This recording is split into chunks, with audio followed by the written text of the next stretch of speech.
Hey everyone, thanks for joining me. I'm excited to bring you another photographer, some new places to go photograph, and some new ways to look at the outdoors. I mean, there's so much beauty all around us outside. So, welcome, Raymond. How are you today? Hi, thank you. I'm doing all right. Can't complain. Yeah, so go back if you can to when you first got drawn to taking pictures. When you first picked up a camera, were you a kid? Tell us a little bit about that. Yeah, my older sister bought me a little 110 film camera that had the cartridges in about 1965, and I took a roll of 12 shots, and everybody looked at my pictures and said, "Wow, you should be a photographer." And I laughed at them. Then I bought another camera when I was about a good camera when I was about 19 with my own money, and they said, "Wow, you should be a professional photographer." I said, "No, thanks. I don't want to be a geeky photographer."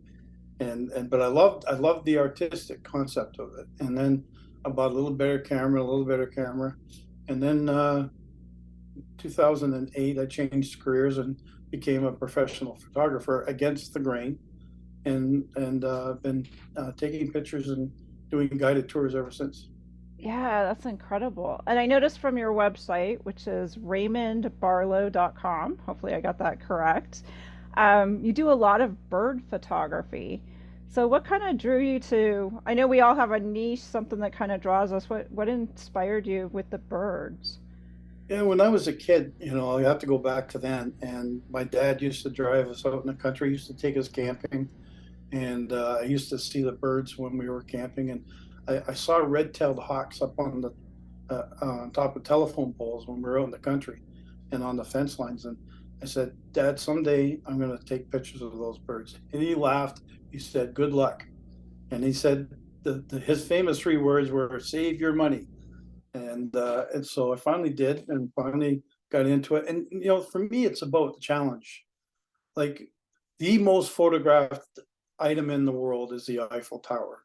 There's a number of thousands of photographs are uploaded to the internet every day of the Eiffel Tower, and it's the same steel structure, and all the pictures look like the same steel structure. Like, when I take bird pictures or nature pictures, they're as individual as you can be, and I can't even repeat them. And it's so challenging because we have total control where we stand taking pictures of the Eiffel Tower and everything about it. But with nature, it goes where it wants to go. And it's like that's the challenge. It's not taking the picture and pushing the button.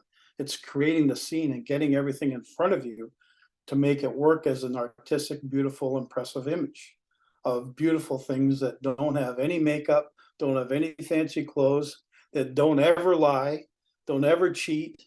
They just it's just real. And that's what it's all about for me.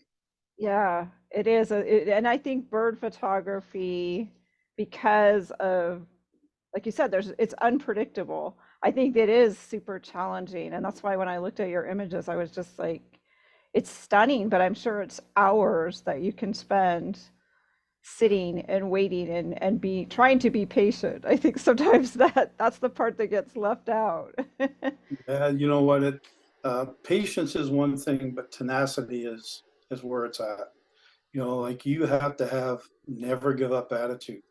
And like so many people who I meet out in the field, whether they're photographers or just naturalists or whatever, they can't stand still. They always got to keep moving. Where's the bird? Oh, he'll be back here in 5 minutes. Okay, off they go. Because people are anxiety driven and they're hyper, and I stood in the same place for 4.5 hours yesterday taking pictures of bald eagles on a nest, and took 500 pictures, and finally got pictures of the mother feeding the babies. And that's what I drove 5 hours down there for, and 5 hours back home, and spent 4 or 5 hours there. So it was a 15-hour day for me. But I got a shot, or like a handful of shots of those 500 that I think will be good enough to process. And so it's you have to have that kind of determination. It's like, to me, I compare it to a baseball pitcher in the majors. and you can come out with him on the pitcher's mound, you know, privately and say, okay, teach me how to pitch a ball and Right. throw a curve ball up and down and to the right. And he'll throw 10 of them in a row exactly the same after another. And, you know, and he could spend the next 15 years showing me how to do it, but I'll never learn. So it's something that it was inside of him when he was young, and he made up his mind he was going to make it to the majors, and nothing was going to stop him or get in his way. And everybody has their own ability to climb up the ladder in whatever capacity they can. But patience is just, you know, patience is just part of the game. Tenacity is what wins you the game. Right. So I understand you, have you always lived in Canada? You're in Canada now, correct? Yeah, I've always lived, you know, within an hour of Toronto. Yeah, I'm right now near Niagara Falls. Moved around a little bit, but not much. Are there favorite places in Canada that you find that the birds go to, seasons that you enjoy? Well, I find that Ontario is probably the most difficult place to take pictures of birds that I've ever been to, Oh, because here we only have a few hundred species at the peak time, and here because it's so populous, birds are afraid of people. But when I go to Costa Rica, you know, you go onto a deck where they have hummingbirds and they've been feeding them for 15 years.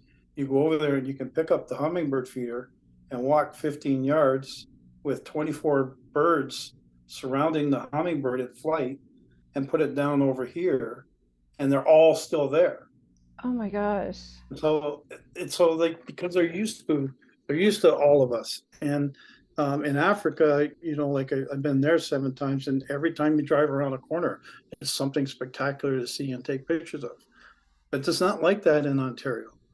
You got to work your butt off here to go to get a nice picture of a bird, and do, you know, is you have to spend, because we have 4 seasons, 4 distinct seasons in Africa and the Serengeti. It's basically rainy season and dry season. In Costa Rica, it's rainy days and dry days. And so here you have to learn each species. Okay, a scarlet tanager is what I want to get. Well, we have to know when they're coming in, when they're mating, where they're nesting, and you have to learn all of that so that you can be there when that's all happening. Now you got to do that 250 different times because of all the species. And so it's like way past the shutter speed and an aperture settings. And nature knowledge is 60% of the value of a good nature photography. Yeah. So that's, you know, that again makes it very, very complicated, very, very rewarding and challenging. How do you feel about post processing? Do you spend a lot of time behind the computer? I know for some people that alone is an art, but for some of us, just we love being outside and gathering the pictures. So I know there's kind of different schools of thought on that. Well, there's a lot of people who like, you know, Lightroom and the whole academic organizing, file creating, library thing. But to me, that's not photography. That's like having a library. And so they're collectors. They want to have a robin, they want to have an eagle, they want to have a hawk, and they want to have a collection. It's just like people who love to save money, but I'm not like that. I never save money. And to me, it's more about the art and the beauty than it is about anything. And so when I take a picture, I work as hard as I can out there to make it a 2-minute job in here, because I could like I enjoy editing. I enjoy the creative side of it, but I try to do 95% of the work in the field, so it's really easy when I come in here. Again, more and more challenging. I never ever reinvented a background. Never in my life. I never took a bird from this picture and put it in this picture, or a nice perch from this picture and put it underneath this bird. Everything you see on my page is 99% real. Now, what I will do is if I got a picture of a beautiful bald eagle's nest and there's this little twig coming across this part of the picture and it's really white, Yeah. and like the whitest part of the picture drives your eye. So I'll take the cloning tool and rub it out. I'll do contrast adjustments and color adjustments, and sharpening. And because your camera, um, from what I knew back in my Nikon days, will only take a raw file and sharpen it, um, the level 3. So then they leave it for you to decide how much sharpening you want to apply to each picture. And so that, again, that's part of processing. But I keep the processing down to resizing and those little adjustments, and keep it real. Yeah, I like that. I really agree. I like the whole idea of that's what that's what you as the photographer that created the image, that's what I saw. Minus, like you said, one little stray stick or an extra little something that might be, deflecting you from focusing on the story that was what you captured when you were out there. Um, have you ever share about a particularly challenging bird photography situation? Because I'm sure there have been a few. Yeah, there's really the way it goes is you start, taking pictures. Like, I remember my very first picture of a bird I ever took. I had my Canon FTB with a 50 millimeter 1.8 lens on it. And I'm walking up the escarpment in Stony Creek. We have Oh, this big nice. escarpment, Niagara Peninsula. And two cardinals at 5:30 in the morning, two cardinals jumped on the road in front of me on the asphalt. And they were 25, 30 yards up there in front of me. Bang! I took a Wow, picture. And yeah. I came home. I was so proud. Dad, I got a picture of cardinals. Oh, I can't wait to see it. And so when I showed it to him on the slide screen, and you can Yeah. barely see the little red dots in the picture, he laughed his head off, you know. And again, save your money because you need a long lens, or you need something. But that's what got me started. And for me, the challenges, like, that was 45 years ago. And so now the challenge is making the next one better, and the next one better, and the next one better. And then when you get a really, really brilliant picture of a cardinal with a perfect perch Yeah. background, everything colors and sharp and everything, a nice pose, how do you do better? Yeah. And so after being at it for so long, that's the challenge, to get better and to keep learning. Because I'll tell you, if I stopped learning in this game, I would quit. But I learn every day. I study hard, I work hard, and I work as hard as I can at the learning. And that's what helps me keep going. Yeah, exactly. So how do you feel about the tours that you lead? You mentioned you've been leading tours for a while, and you lead them to various places. So what are some of your favorite places that you lead the tours to? Well, ultimately, my goal is to please my customers. And that's nothing to do with what I like to take pictures of, or what I get out of it. I mean, I have to make a living to pay the bills. So I do that first. Then, like, a happy customer will only build your business. And so I try to get a feel before we go, is from what my people want. That's what's your objective here? And everybody has a different objective. So I concentrate on that through the whole tour, and that's what rocks my world. And then in the background, if I have a chance and I'm not telling everybody what my settings are, or I'm Yeah. taking a few pictures. But I love Africa. For a destination of Africa, I had a great time in Costa Rica. I went there 18 times, Africa 7.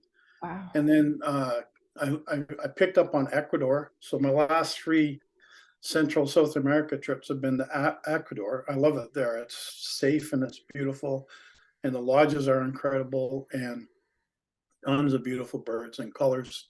You'll see them on my site. But Africa is a new scene around every corner, a different animal, a different bird. So we take pictures of bugs, we take pictures of snakes and everything. And so we'll have, like, my favorite trip is where I get into a Jeep with 4 people and the driver and me, and then we just get on the drive, and the driver knows where everything is because he has hundreds of contacts out there. So Oh if my there's gosh. anything good going on, he hears about it. And so we go along and we stop for this bird or stop for that bird, but everybody in the truck in the back has a right to say, can we stop for this? Nice. And then everybody in the truck has a right to say, okay, I'm done. So I hear 4 I'm done, and then off we go to the next one. But it's not me that's controlling it. It's them. And it's not me getting the best picture. It's got to be them. Right. If I get a good picture, fine, but it's them first. And because the horror stories I hear from other people is the photographer will actually, the guide like me will say, you guys can't take pictures of this. This is mine. Really? Yeah, because it's so good Oh my that God. he's going to sell 1,000,000 16 by 20s and like stuff like that. Horror stories happen. That And is a horror story. you imagine, I'm paying this guy. Yeah, you're Anybody paying will let me the take a guy. picture. Yeah, exactly. The And so whole anyway, reason they're there is to pay to be at the right place at least and at least get their picture, whatever that is. and so my objective is always creativity and beauty and knowing where to be and what angle and what settings and what millimeters and all of that. And then I share all that with my customers. And some listen and some do it their own way. I did it all my own way. Nobody could ever tell me. So I can't expect everybody to listen to me. Yeah, that is true. It's and sometimes you need to let people kind of develop their own style or develop, make their own mistakes and learn from them. That's I true. agree 100%. Yeah. That's how I did it too. It's like, oh, I got this. There was one time in India, because I loved, to me, the ultimate animal or the ultimate subject in the world is a wild tiger. Oh A wow. wild royal Bengal tiger that's 500-600 pounds, massive cat that has muscles growing out of his ears. But we were in India. I had you can rent the small jeeps or the big jeeps. So I had the big jeep because I had a bunch of people in it, and we were following along the side of a little lake, and there was a mother and her 4 cubs Oh, walking along. And so they were going along where we could see them, and then they would go out and around behind the brush where we couldn't see them. So we get ahead, and they would come around the corner, and we could see them. And we had them for about the 4 of them for about I would say a good hour to an hour and a half.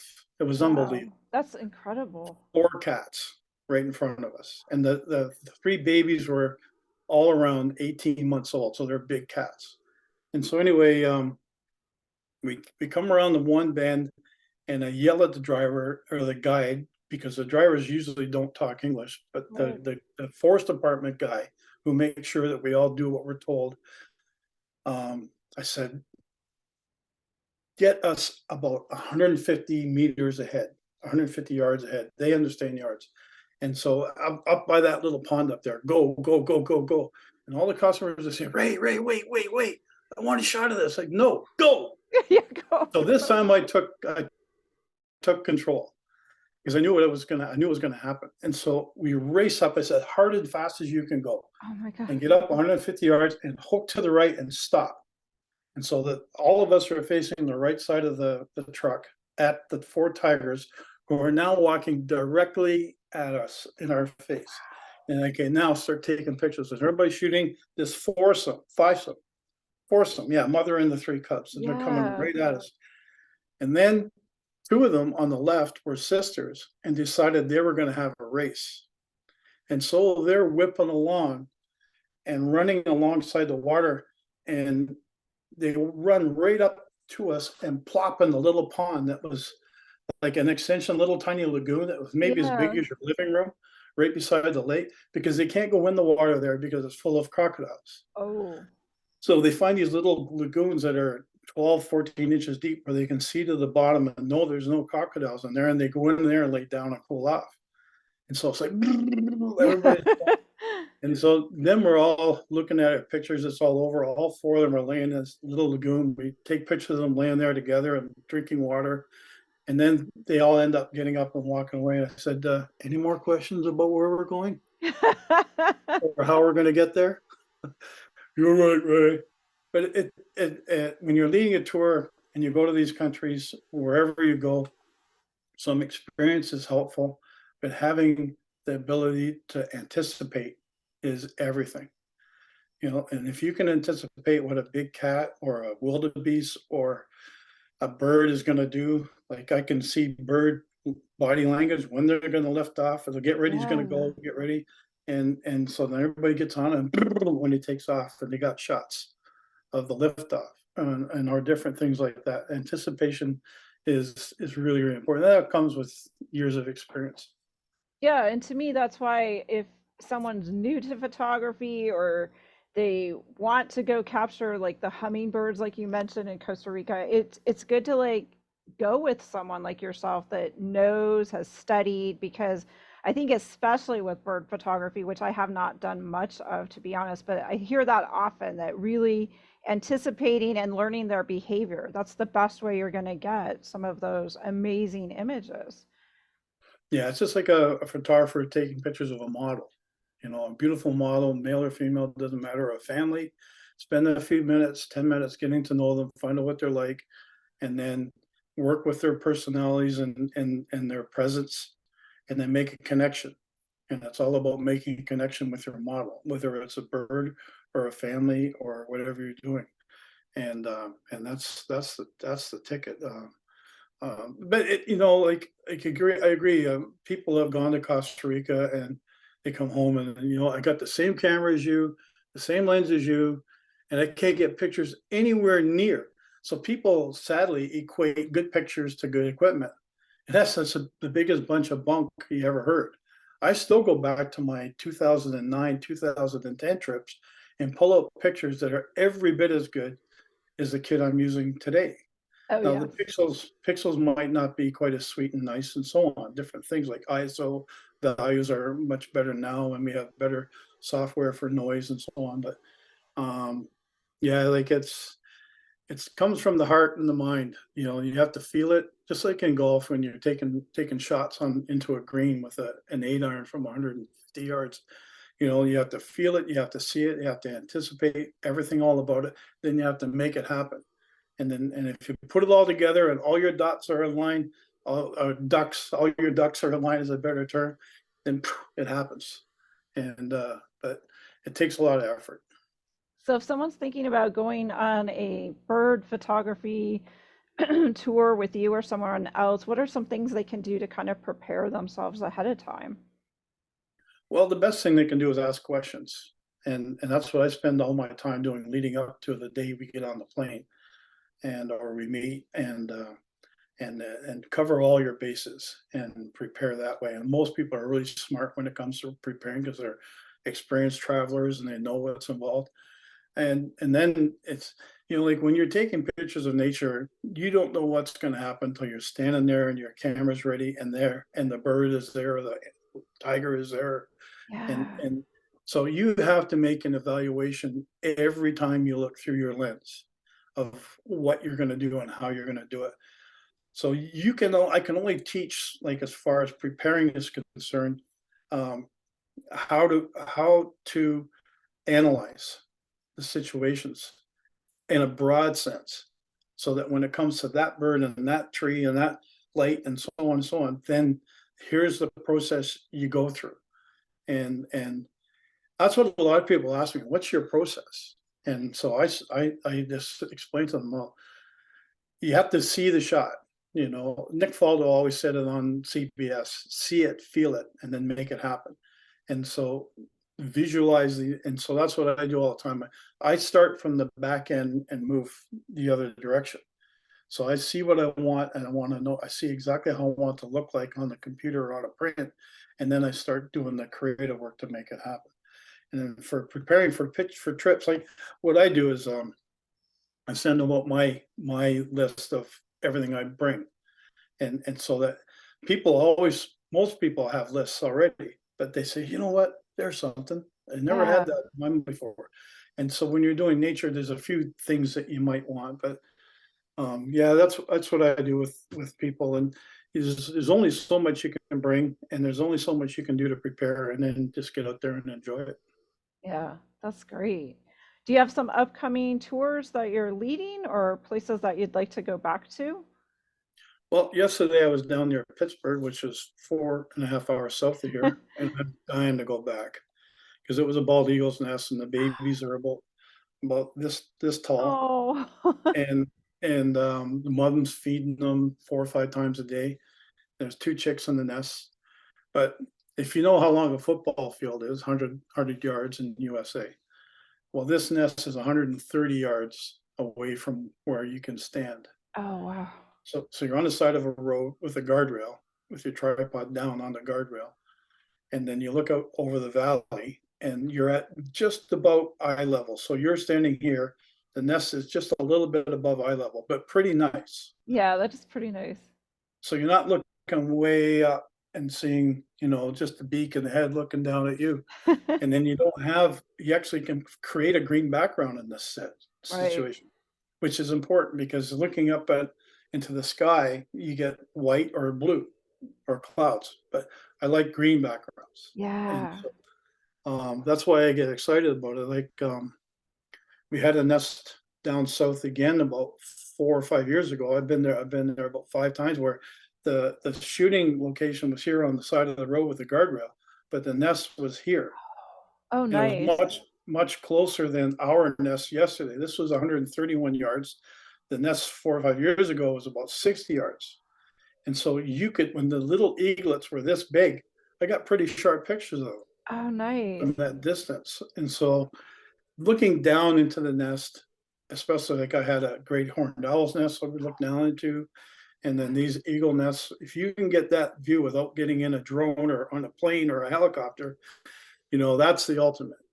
But looking like straight up at them, it's no fun anymore. Mm-mm. So yeah, then I loved Africa and I love Ecuador. Those are my two prime destinations. I love Florida, and but with COVID, everything went flat, and Yeah. and and the culture of travel photography has changed.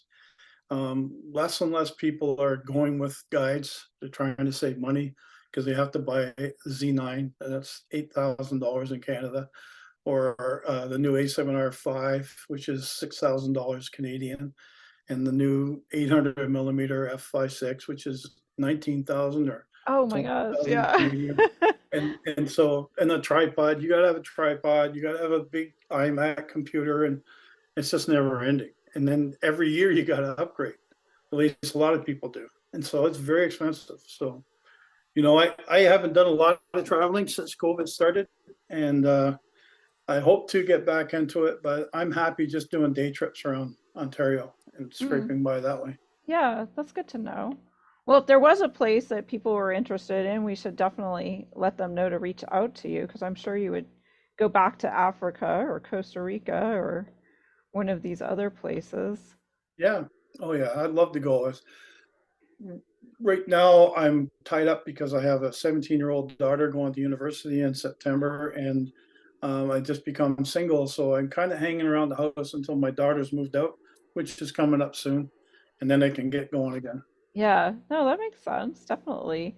Um, so locally in the Canadian area, do you get like a migrational season where there are places and where do people kind of find, are there particular websites that kind of tell people where the birds as such are hanging out or? Well, yeah, in Ontario, there's a huge migration factor where we have about 120 species in the winter, and then it'll go up to 300 or so in the summer, and higher than that in some years. So everything comes up around now, and so now is the time to go out and get the warblers and the tanagers Oh, and nice. some of the rare. Like we only have one hummingbird, but he comes up now, and different things. So like again, Ontario is a very tough place to shoot, but yeah, like loons are going to be a big thing coming up soon.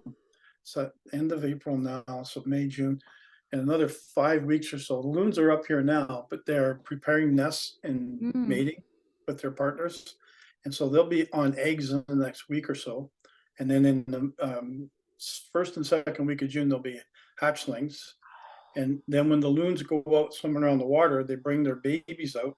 The babies Oh, crawl up on the backs, and I have pictures of that on my website. There's one gallery called Water Birds, okay. and so you go in there, you'll see the loons with the babies on their backs, and that's a big thrill. So what I do is I have a buddy up north of Toronto who has a 18-foot boat. What do you call it? Multi-passenger party boat, Oh, like the pontoon. pontoons? Yeah. Yeah. So he can seat 6 of us in his boat with all the camera gear you can imagine. And so me and him ride out there, and I guide and he drives. If I say back it up, he backs it up. So I create the scene and the photographer is scattered around the boat, and all you can hear is click, click, click, click, click, click, click. And the babies are on the backs. And so it's a lot of fun. And the people, like, most people live around Toronto, Mississauga, Burlington.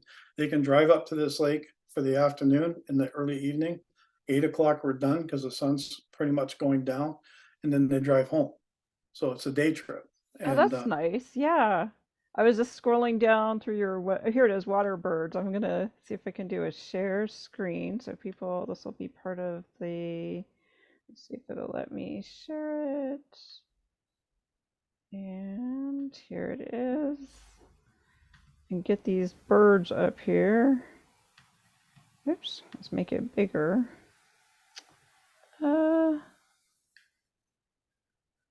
Stretch the screen here. And then go down to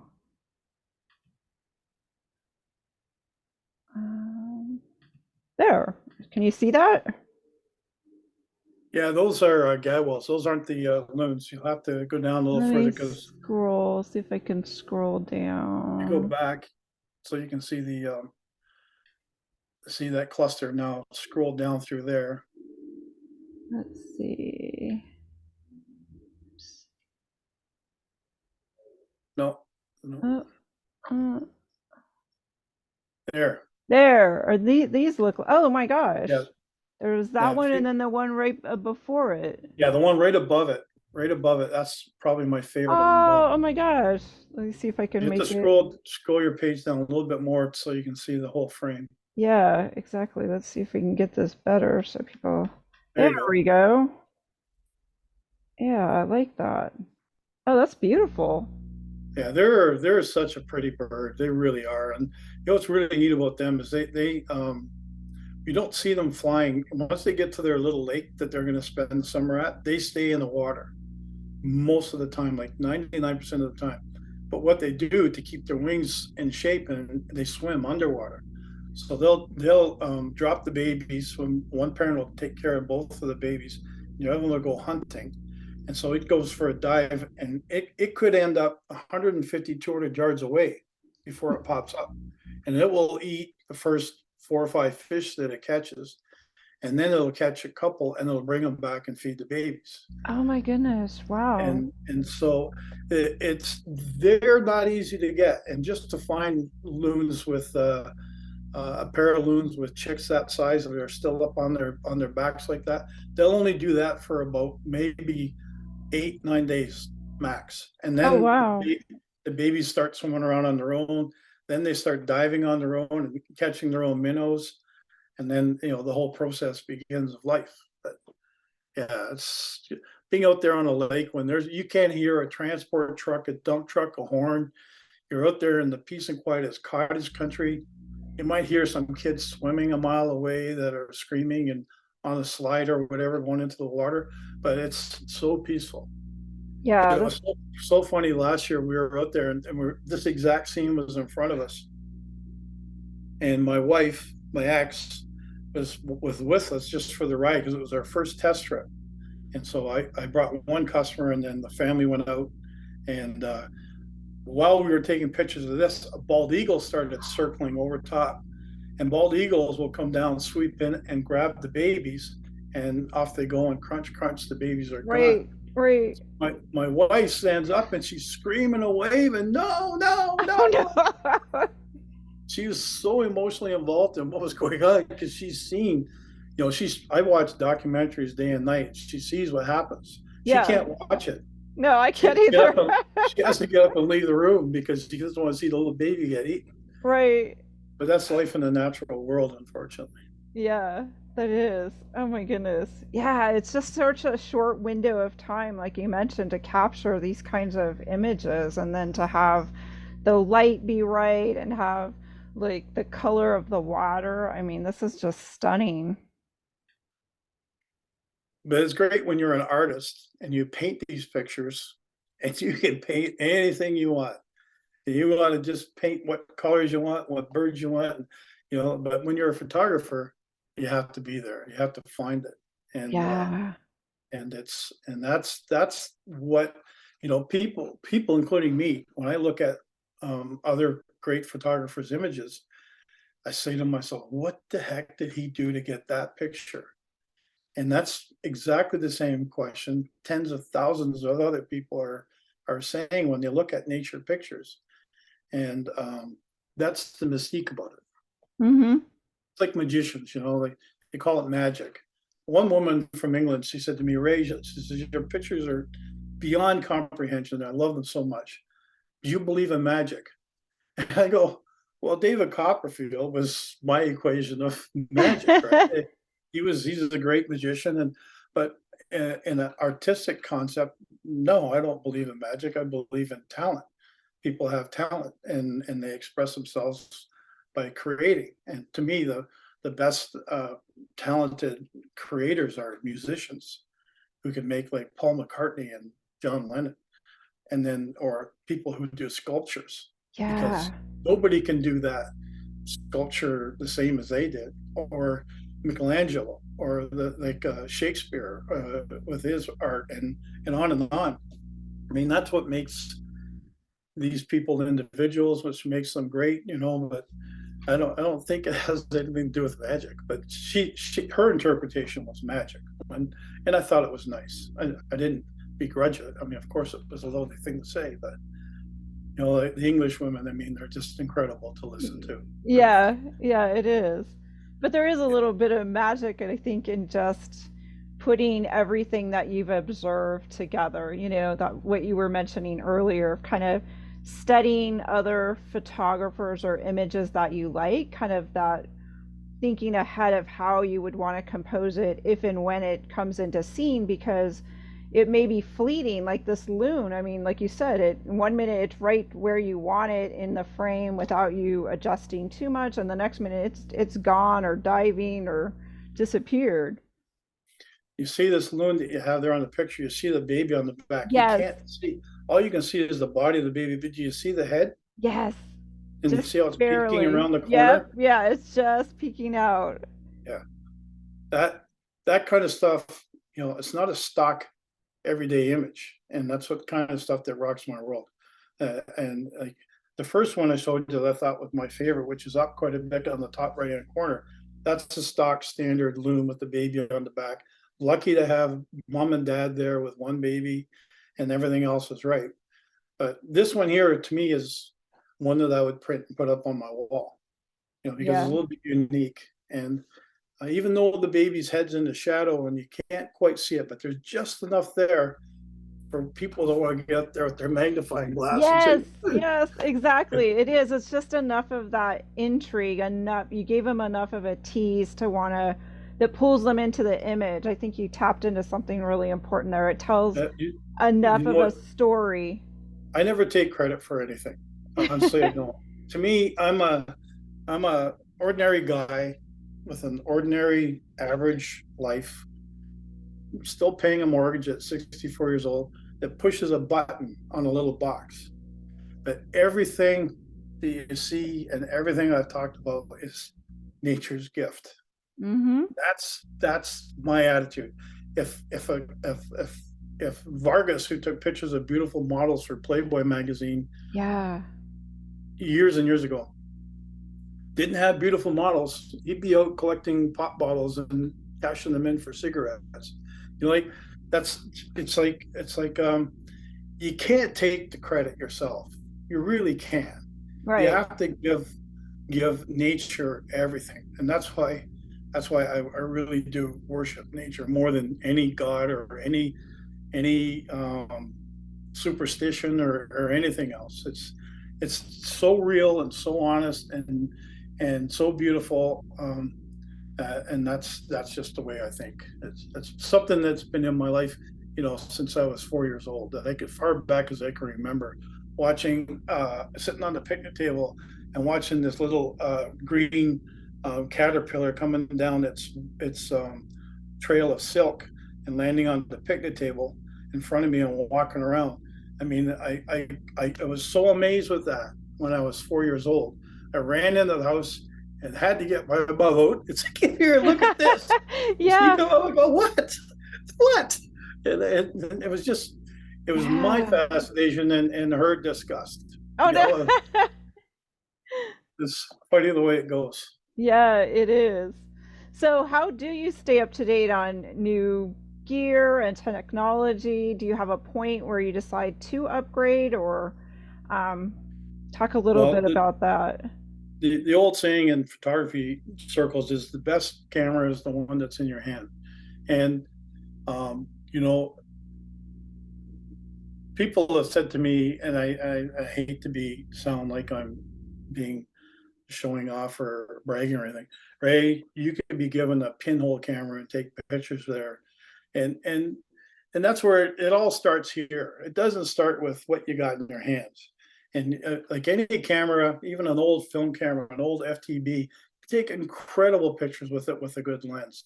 You do need good equipment, and good equipment is an advantage, and the autofocus systems on cameras now are mind blowing.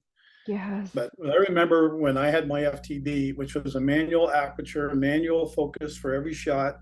The ASA was, 64 or 100. You just set that for the whole roll of film, so that was easy. But when I was taking pictures in my early 20s with my FTB, my brother walked in the door and he said, "I bought a new camera." And I said, "What would you get?" I think it was an AE1 or Canon something. And I go, "Well, why do I hear this noise?" He goes, "Oh, that's the autofocus." What? Autofocus? Yeah. That's not photography, and so now I go into a photography shop. They say to me, "Well, what frame rate do you take pictures at?" I said, "My cameras take pictures at 10 frames a second." "Well, that's not photography." And then everybody has autofocus, but I still use manual focus a lot of times. Like on all my bald eagle pictures I took yesterday, I was using manual focus. Wow. And so what I do is I put the camera in as close on the nest as I can, and then I hit this one button on the top right hand corner that is a magnifier so I can see in closer. And I've got it switched Yeah. off of autofocus on the manual, and I turn the focus dial, and it has the focus red fringing that goes around whatever sharp. And then I go past that and I look at the little tiny chicks, which are the same size as the ones you have here on the screen. And I look at their little fine hairs. Yeah. You can see on this picture, there's only one. The two front ones are in focus and the ones in Yes. the back are not. But what I do is I focus like at 131 yards, I can actually fill the frame inside my viewfinder with a Canon A7R4 or Sony A7R4 and fill the frame with the baby, like it's half the size of a football. But at 131 yards, that's all I see in my frame. Yeah. And so I'm fine tuning and getting the focus on those hairs on the top of his head. And then I'll go back and then I'll start watching for the action that happened that I like. So, because if you use autofocus at that reach, at that big a nest, it could pick any stick on the nest Yeah. to focus on, or anything in the background or anything in the foreground, but it's not likely going to be right on the baby's head. And that's what you need.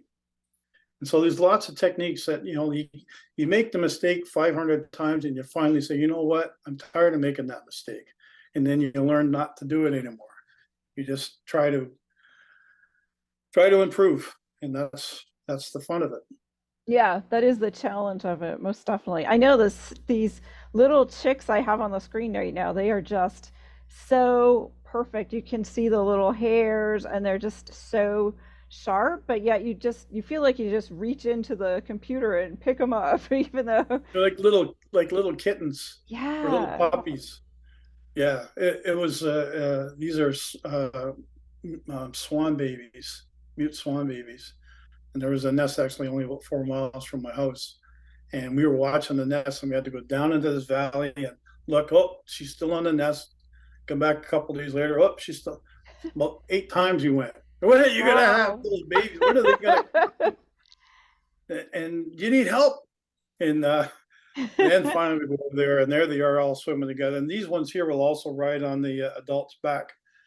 And in the next frame is the adult mute swan with the four babies in front of her. Yeah. And so that was on the same day as the previous image. Yeah, But those are, she didn't give me a good chance to take pictures. Like I was there for hour and a half standing in pouring rain because you could see it was an overcast day, and in pouring rain, she was hiding around the corner. I could just barely see her and see the babies, but I couldn't get a shot because I'm shooting through all kinds of branches. And I didn't have an umbrella. I didn't have a rain jacket. So I took off whatever sweater I had, put it over top my camera to keep it dry because that's all that really matters. right, And exactly. and but she was actually only out in the open, available for pictures out of the 2 hours I was there for maybe 10 minutes. So those are the best two that they could get. Wow. That is amazing. Just like you said, and the light is low. I mean, there's a contrast there between the chicks and the darkness of the water and the day. I mean, just getting that all balanced. That's just amazing. Yeah, the trick to doing white with white subjects, or the subjects that have a lot of white, is you expose for the brightest spot. So you you take pictures, quick shots, and have a look at them, and make sure you're on the brightest part of the picture. It's not blown out. Some people will use the zebras or the Yeah. highlight flashing or different things. I don't use any of that. I can see it in the histogram. So on your histogram, I'll do it on the frame where I'm in the picture. You have a camel's back here like this, and that's like a perfectly exposed picture. But if it goes over here and you get a spike on the right-hand side, then there's something in that picture that's not going to be covered. It's going to be overkilled, and there's no way of recovering it. So Right. you never have that line way up high on the right-hand side at all. You bring it back, unless there's something that's really bright in the background that you know you're going to crop out anyway. Then you can leave it like that. But if this picture of the swan has a spike on the right, then you have to cut back your exposure, and you expose for the whites. That's your biggest concern. Like bald eagles' heads against dark backgrounds, people mess them up all the time. They can't figure out why, because they got automatic exposure. But Yeah. I don't use automatic anything. I use full manual. I use manual ISO, manual shutter speed, manual f-stop, and I create all the time. And then when I have a chance and have time, which I didn't have for these guys, but like for those bald eagles nests yesterday, I had the camera locked in on one nest for 4.5 hours. So you Wow. have lots of time. And so when the things start happening, you start changing. And so I shot everything from 200 ISO to 2000 ISO, from 200th of a second to 1600th of a second, from F9 to F14. And I kept playing and playing and playing. So 500 images later, I come home and I go through them with my viewing program. And on the corner, there's a little box on my screen that has all the EXIF data. So I bring it up, and then I'm watching. Okay, where do they get this shot at? And then I'll go to the next one. I'll look back. What's that one at? And I'll go to the next 5. I'll look back, and then see what worked. Right. So now, Right. knowing what I know, if I go back again, I know that I got to shoot more than 200th of a second, because even that little bit of movement at that distance from 131 yards will blur it at 200th of a second on a 1260 millimeter kit. Yeah. So you know what? I made mistakes yesterday. I virtually made mistakes shooting those eagles yesterday. If you can go down, scroll your page up. Okay.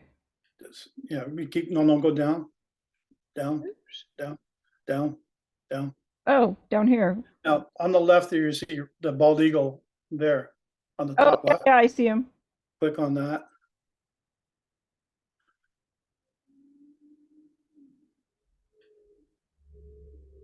Oh, There you go. wow.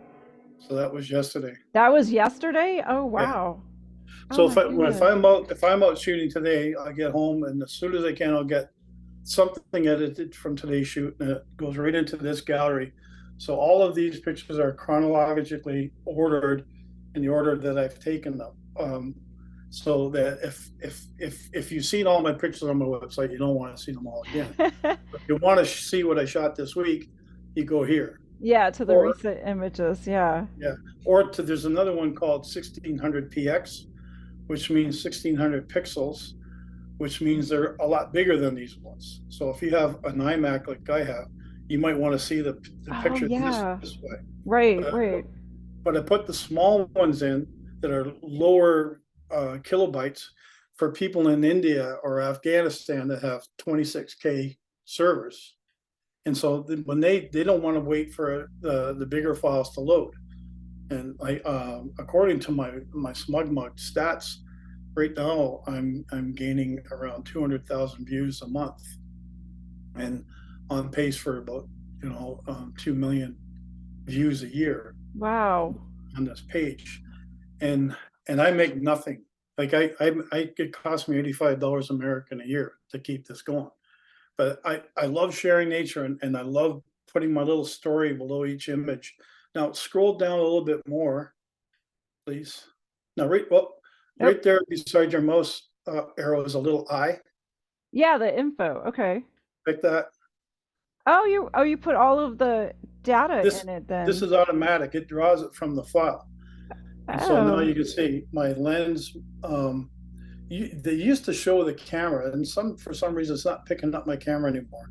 But the millimeters, the f-stop, the shutter speed, and all the details now. There's a whole bunch more stuff below that, which isn't really relevant. So you don't have to Yeah, I show, see. like there's a file name. Now, if you grab the top of that box and just move it over to the left, Let's see if it'll go. It should go. yeah, once you get that cross, you see that Oops. cross right Oh, there. I did a second ago. There it Yeah, is. now move it. There we go. Now you can get that right out of the way, and then if you scroll to the next one where it says 1996 underneath the picture, Yep. click on the right arrow, and now it'll automatically switch to all the parameters in that photo info box. Oh, I see. Yeah. Oh, nice. And so there's, again, over 3,000 images on that site. 95% of them have the photo info on them. And so anybody who wants to learn settings, because for Mm-hmm. a lot of people, especially learners, the settings are what they think is everything. Right. It's very important to everyone, but it's not everything in a picture, because I could have shot it at just about any f-stop or any shutter speed or any ISO, it all would have looked pretty close to the same. But Yeah. it is important to do your best that way. Right. Exactly. So, what camera are you using right now? I have Sony A9 and the Sony A7R4. Yeah, the Sony cameras are really have come a long way since the Canons. I know that. Yeah, they were. There was an article I posted on my Facebook page where they've overtaken Canon and Nikon and Olympus and everybody as far as gross value selling camera gear. Canon is a huge company. Sony is a big company. Nikon is small compared to those two, but Sony does sell. But what got me off of Nikon and into Sony about 4 or 5 years ago was the autofocus. I tried it and I said, "Oh my God!" Like Yeah. I love doing flight photography and action photography, and like the Nikons, I had the D850 and it was good, but in sort of percentage scale, if the Nikon D850 was 10%, the Sony A9 is about 80%. It's so much better, and the new ones are even way better than what I have, Yeah. but they're so much money. They're a lot of money, and I think for a lot of people too, the just learning the menu systems can be a little daunting because they pack so much in those Sony cameras that yeah, it just takes time to like figure out where everything is. It is hard. Like it took me forever just to get all my buttons arranged so that, but it's just trial and error and practice. I mean, like I'm a high tech guy. I'm techie, and it took me a long time to get off of Nikon. Nikon keeps everything simple, Yes. and Canon. I never. I had the D90 or whatever, D70 Canon, Right. 70D. The I didn't like it. 70D, yeah. Yeah, I didn't. It gave me good uh, resolution and good images, but I couldn't get I just didn't want to start expanding all into all the lenses and everything. So I stayed with Nikon until Sony came along. And I'm lucky I sold all my Nikon stuff while DSLR stuff was still selling for decent value. But Yes. now try and sell a Nikon or any DSLR and anything. No, they're going for Everything is pennies. mirrorless. Everything's just gone down because you're right. These Sonys have really overtaken the market. Well, I'll never tell anybody that the Sonys are better than the Canons or better than the Nikons. I mean, you get great images with all three brands. I would never put the other companies down. It all comes down to what you're used to. It's like with photo editing. I started editing first of all with a Sony point and shoot in the Sony program, which would just enhance the contrast a little bit, and I was blown away. Push a button down, auto contrast. Yes. Oh my God, look at that, so much better. And then I started learning Photoshop, and that's where I started. So that's where, you stick with what you start with. And so I can't go to Lightroom, or I can't go to any DxO or whatever the other programs are. I'm just too, and I've always read, and even since I started in Photoshop, that Photoshop is for artists. Lightroom is for academics, for librarians. Yeah. And so, not to put them down, they're happy and they're doing what No. they want to do. But that's just the way I kind of look at it. Like, if you want to be creative, but they both do almost exactly the same thing. They just look different. Lightroom has its advantages for categorizing and for searching up files and stuff. And Photoshop, to me, I like the layout and tools and the cloning tool. Right. And Oh then my gosh, look at these owls. I'm sorry. and Topaz, I think, is a deal breaker. Topaz is a game changer in a big way. Oh, is it? I've not used Topaz much. Like I when I was with my all my Nikon cameras, I hated going above 800 ISO. And then when I got into the Sonys, I hated going above 1600 ISO. Now I hate going above 12,800 ISO. You'll see a lot of these pictures. Like, if I don't know, but let's just drag this photo info box up higher. Okay. Yeah, up higher right There we there. go. 6,400 ISO. Wow. And now, ideally, if I was looking at that picture and someone said, "Guess what ISO I was shooting?" I would say 400. Yeah, I would have picked much lower too because of how sharp it is. And this was late in the afternoon. This is at see, with 6,400 ISO. The fact with these little owls is their hair is the feathers are so fine. It's like microscopic, way Yeah. past microscopic. And those little tiny hairs and feathers that are around their heads, when there's a breeze, they're blowing like this, Mm-hmm. vibrating like crazy. So if you're shooting, a standard shutter speed on a tripod here of that millimeters, if you're shooting a thousandth of a second or 500th of a second, forget it. They're all going to be blurry. And so you go up to see 25. So I had to push everything 2500th of Yeah. a second, 6,400 ISO. I wanted F11 to get everything kind of sharp, especially with the two birds being at different distances. Mm-hmm. So you're giving a whole new hockey puck.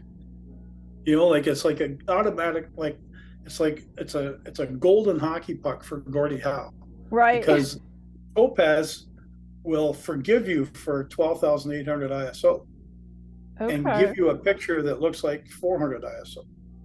And so, Hmm. like, it opens up a whole realm when you're out shooting, especially for action photography. Yeah, I'll have to check into that. That's incredible. And Lightroom now has an equally good noise reduction built right into Lightroom. Nice.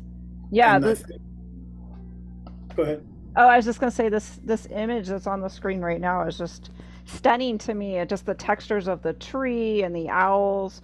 Are there certain like Canadian websites that you follow to kind of find where the birds are, or just years of just out on your own and You know what? It's friends. friends? Yeah. All about friends. Yeah. Because of all the workshops I've done, I've had hundreds, like 600, 700 customers in my 16 years of doing workshops. And so now, and I know a lot of them on a personal and friend basis. And so I look through their images on Facebook or wherever they post them, and I'll send them an email. Where'd you get that? Where'd you get that? And they'll help me. And then Nice. I'll meet with them. And then they'll sit with me and watch me, and they'll ask me questions. And so we share. And that's a big part of it. And the other thing that we have for birders and bird photographers is software called eBird, and it's all eBird. over. Oh, Yeah. So you can download eBird onto your phone or onto your computer, and it takes a little while to learn how to use it. I was very frustrated at the beginning, and then I just something just clicked, and then I'm onto it. Now I figured out how to use it because it doesn't come with an instruction manual, but right. it gives you lots of options as to where the search areas are that you're looking to find birds, and then the date range, and then so this is what it looks like when it opens up. Oh, Yeah, okay, I see it. so Yeah. it's now it's reversed. So Right, and anyway, I'll have to I'll share the link in the show notes too, so people, yeah, if they're interested in checking out eBird, that's different. yeah. So you click on the search, and it brings up my area where I live, Oh yeah, okay, I see that. and um, then you learn how to refine the search to different species. Okay. And so what birders do, birders help, like photographers won't do this, but birders will go out and they'll do their 2 mile hike along the lake. They'll tick off all the things that they're seeing. They'll go home and they'll sit down on eBird and they go, here's my list for today. Ding, ding, ding, ding, ding, Right, ding. right. It's all automatic and all the species are already in there and so on. So it's really easy for them. It takes them 3 minutes and then they share it. And so it encourages a lot of people to say, you know what, I'm not sure if there's anything out there that I'm interested in. And then you'll see a pileated woodpecker that's only a mile and a half away. Oh gosh, I'm going to go catch that bird. I want to see that thing. Right, And yeah. but there's a lot of background knowledge that you need to know. Like my daughter said um, to me last week, there was a loon up at the Beamer Conservation Area, and at the Beamer Conservation Area right now, they have 8 or 10 guys there doing what they call hawk watch, and they have Hmm. this big stand where they hike up onto a platform and sit there with the binoculars and watch every bird that flies by, and then they do hawk watch reports until the hawk season, the migration season is over. They do counts every year for scientific research. And so somebody saw a common loon, and I said, "Where did they see it?" She said, "Oh, it was at the Beamer Conservation Area." I said, "Well, that's probably 200 or 300 yards up in the air, because Mm. common loons will not land on the ground or in a tree. Common loons have to land in the water. If they try to land on the ground or in a tree or anything else, they will break their legs Oh, really? uh, Oh, and wow. they'll die. Yeah, and so there's no point in going to Beaver Conservation Area looking for a common loon, even though it's reported they may have been there, but for 3 seconds as it flew by. Right, So yeah. you have to know the area and the context of the information before you can make an assessment of whether it's worth it. So if you see like a bird and it's 300 miles away, but you know the area, you know that it's not worth going there for because it's probably long gone by now. Right, right. That makes sense. Wow, this has been super informative, Ray. I really, really appreciate you taking the time today, and these Send images you are a just, bill. yeah. So what words of wisdom do you have for beginning photographers that are just, they've got their phone because everybody has a phone now and they're just starting to take pictures. Well, from the beginning, you have to have a keen interest in nature and a love for it, and then your passion will take you there, and your passion will take you as far as your passion will allow you to go.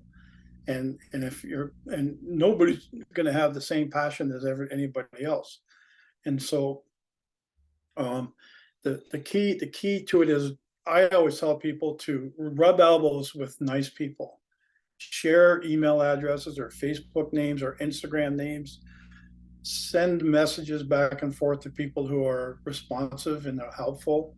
And because if you just try to go out there and figure it all out for yourself, good luck. You'll be 50 years, but that might be the way you enjoy it. That maybe there's people out there that just want to be alone. Leave me Yeah. alone. All I want is my camera and a bird. I don't want anybody around me. This is their escape. And so that's the way they operate. And good for them, because if that gives them peace, me, I like a mixture of both. I don't like too many people around and chat all day long and listen to all the birds. But I like to say hello to people and have a 3 minute conversation with them. How you doing? What are you getting?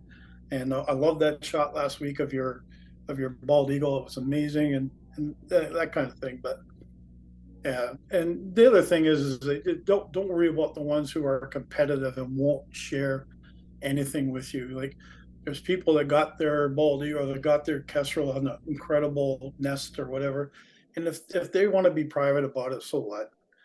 And when you get something, they'll wish they were friends with you, you know. Right. And That's so true.